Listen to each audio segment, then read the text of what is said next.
Oi, eu sou Rodrigo Arouca, sou um pós-doc na Universidade de Uppsala, na Suécia, e hoje eu gostaria de contar um pouco para vocês sobre um trabalho recente nosso, que foi publicado na revista Nature Physics.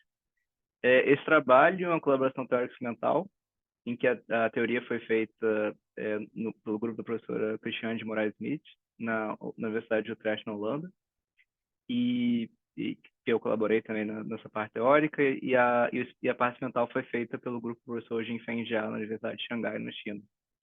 Nesse trabalho, nós investigamos os estados eletrônicos presentes em fractais de bismuto, feito por bismuto, num substrato de antimonês de índio. E nós mostramos que os estados observados, muito provavelmente, têm uma origem topológica. Fractais são estruturas muito interessantes, são estruturas que são feitas, têm uma propriedade chamada autossimilaridade, que basicamente quer dizer que se você der um zoom nesses materiais, você vai ver a mesma estrutura se repetindo indefinidamente. Para entender como a gente faz um fractal, a gente pode começar com uma estrutura que tem mais usual. Por exemplo, a gente pode pegar um triângulo, e se nós estamos fazendo um buraco nesse triângulo, nós vamos ver que a gente vai ter que a razão entre o perímetro e a área desse triângulo muda. A gente fazendo esse buraco, a gente vai criando mais superfície nele, então o perímetro aumenta, mas a área diminui. E se a gente for fazendo de forma indefinida, sucessiva, a gente tem o que a gente chama de diferentes gerações desse material, e no limite de geração infinita a gente tem esse material que é chamado fractal. Então, se a gente fizer esse zoom, a gente vai ver a mesma estrutura se repetindo mais e mais. O que é interessante é que esses materiais, ele, em geral, têm dimensão não inteira. Então, se a gente definir dimensão como sendo um expoente, que a gente tem que levar um certo fator para ter um volume ou área numa superfície, a gente vê que nesse triângulo, que é chamado triângulo de Sierpinski, ao invés de a gente ter um expoente 2, como a gente teria, então se a gente duplica a base de um triângulo, a gente quadruplica a área. Nesse caso, se a gente duplica a área do triângulo, a gente triplica a área desse material. Então, é um material que que tem essa dimensão não inteira. Nesse caso, a dimensão do triângulo de Sierpinski é 1,58, mais ou menos. O que é interessante desses materiais, assim, dessas estruturas, é que elas são muito comuns na natureza, que basicamente, como em geral você muda a razão entre perímetro e área, se tiver certos processos que são gerados por otimização de superfície por volume, por exemplo, com fotossíntese, você vai tender a formar esse material. Então, por exemplo, em plantas é muito comum ter fractais, você também vê eles em curso de rio, formação de encostas. Também é muito comum em física também. Por exemplo, se você olhar propriedades críticas para a transição de fase, elas são propriedades que têm lei de potência, então, em geral, também se pode pensar que são propriedades fractais. E em turbulência também, você tem um comportamento dinâmico caracterizado por uma dimensão não inteira. E é uma coisa também que é muito presente, eu acho, no nosso dia a dia, porque são estruturas muito bonitas, né? Então, se você olha, por exemplo, o teto da Sagrada Família em Barcelona, você vê essas estruturas, e provavelmente quando eu mostrei um triângulo de Sierpinski, muitos de vocês pensaram no Triforce do Zelda, né? O que acontece é que em materiais, esses fractais não são muito comuns. Então, normalmente quando você forma um sólido, ele se forma numa estrutura chamada cristal, que é uma estrutura periódica. Isso acontece porque as forças que geram, entre átomos, são forças volumétricas. E como muitas coisas da natureza, a gente tende a minimizar a energia, né? Então, esses átomos vão se organizar numa forma periódica. E as formas periódicas, em geral, vão ser cubos, vão ser quadrados, rede de colmeia. Enquanto que para você ter um fractal, você precisa ter algo que tenha uma influência também na superfície do material, né? Então não é muito comum. Inclusive, a primeira realização de um fractal quântico foi uma Nature Physics também, inclusive foi capa da Nature Physics, né? Foi realizado por esse mesmo grupo de Utrecht que fez a teoria desse material, desse artigo nosso recente.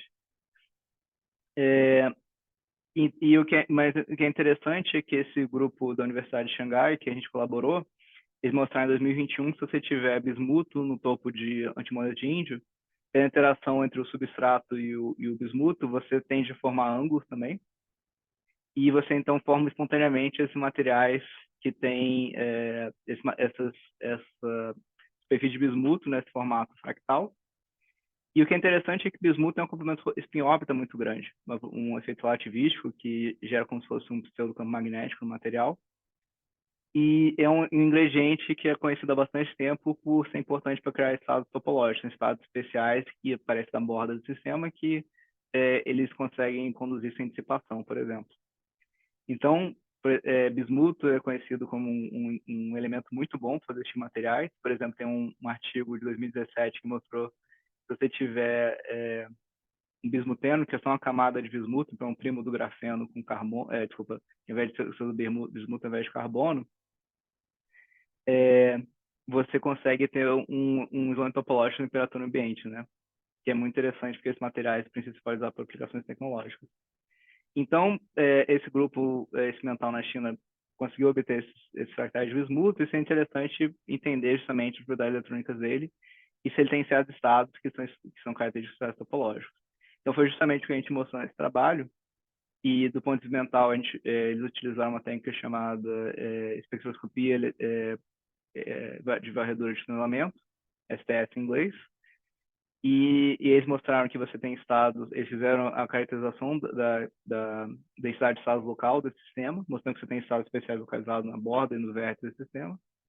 E nós fizemos simulações para mostrar que esses estados muito provavelmente têm origem topológica. Então a gente mostrou que precisa ter um acompanhamento spin-órbita grande para ter esses materiais, que eles são muito robustos à desordem. E a gente fez isso usando dois approaches diferentes. Um foi usado chamado método Muffin Team, que a gente imaginou um sistema de elétron livre, que estão confinados nessa geometria fractal por um potencial, então que a gente está emulando meio que potencial atômico. E no outro foi um método Tide Binding, que é basicamente a gente imaginar que eles são muito localizados perto desses sítios, mas que eles podem tunelar com uma certa probabilidade com o termo de Hopkin.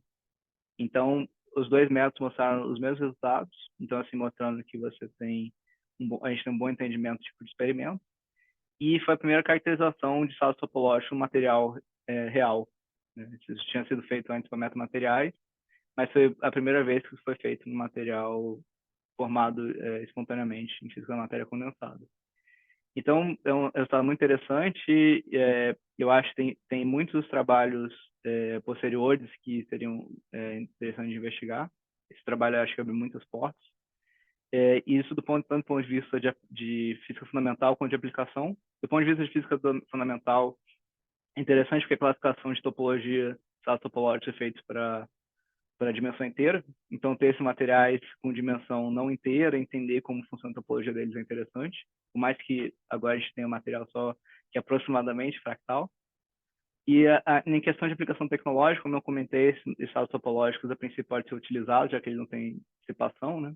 Pode ser utilizados para certas aplicações como spintrônica, que você transmite informação usando spin ao invés de usar carga. E se você tiver esses estados fractais, eles têm mais bordas, então eles vão ter mais estados topológicos. Então, se você conseguir utilizar eles, em especial manipulá-los, seria muito interessante, acredito, para aplicações. Né? Então, é basicamente isso. Obrigado pela atenção de vocês.